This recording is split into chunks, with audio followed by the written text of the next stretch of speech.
Hellboy 2019 was directed by Neil Marshall and stars David Harbour, Milla Jovovich, and Ian McShane. I'm going to just refer to it as Hellboy 2019 from here out because we need to leave that stupid trend back in 2015 or whatever.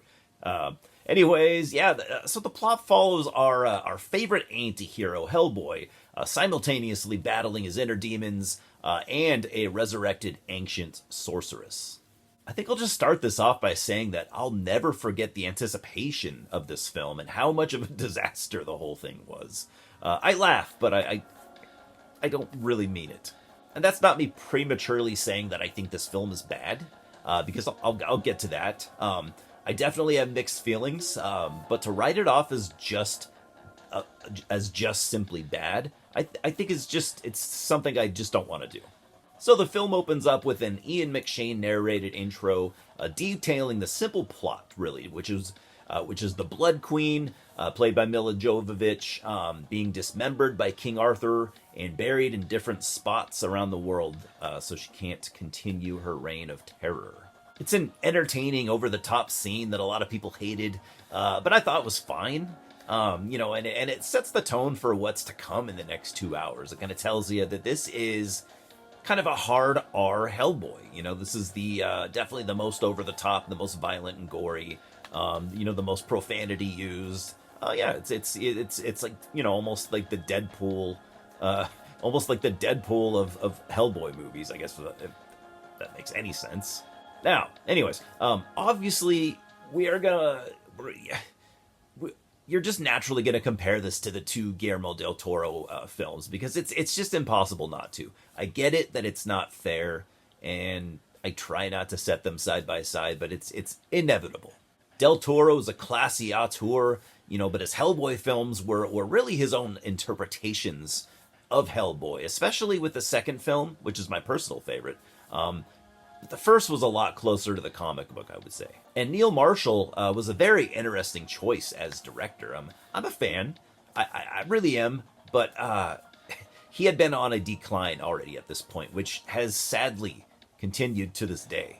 But that said, man, he's directed some classics, albeit, classics on a much, much smaller scale, which is probably where he is best as a director. As far as source material goes, you do get a lot of stuff from the comic books here, much more than Hellboy 2, although that's not to say that it all works, or that it's all particularly interesting.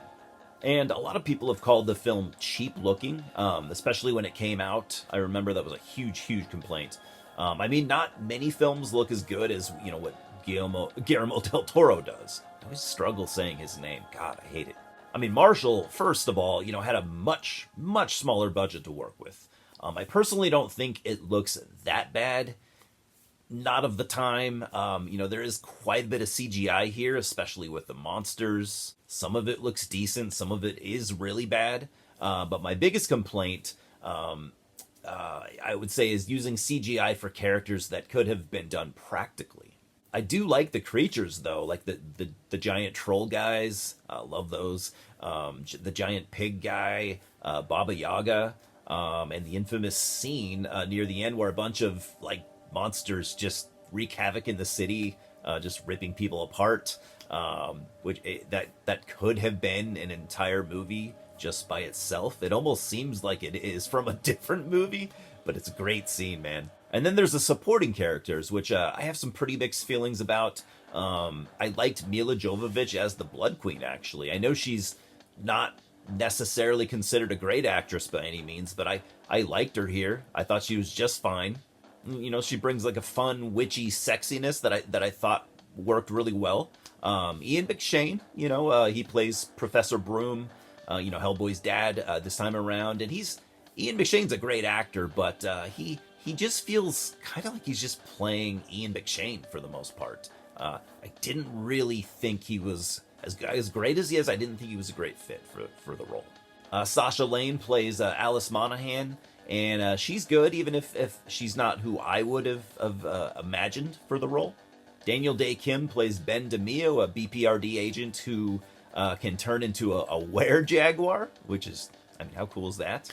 It's awesome, but like also one of my main CGI complaints. The Russian folklore legend Baba Yaga was done really well, and she makes for a great villain. I thought, even if she's only in, I think she's only in just the one scene, which almost kind of, I don't know.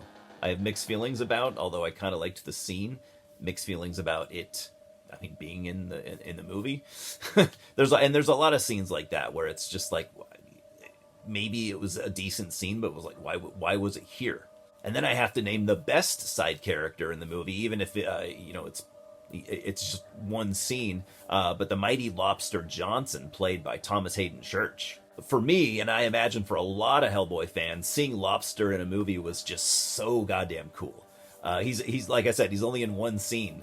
Two, I guess, if you count the post-credit scene. So I guess two. Lobster is a vigilante from the comics. He kills mobsters and Nazis, and I would absolutely love to see Thomas Hayden Church play him in like a Lobster Johnson spin-off movie someday, but it'll never happen. And then there's the old elephant in the room, right?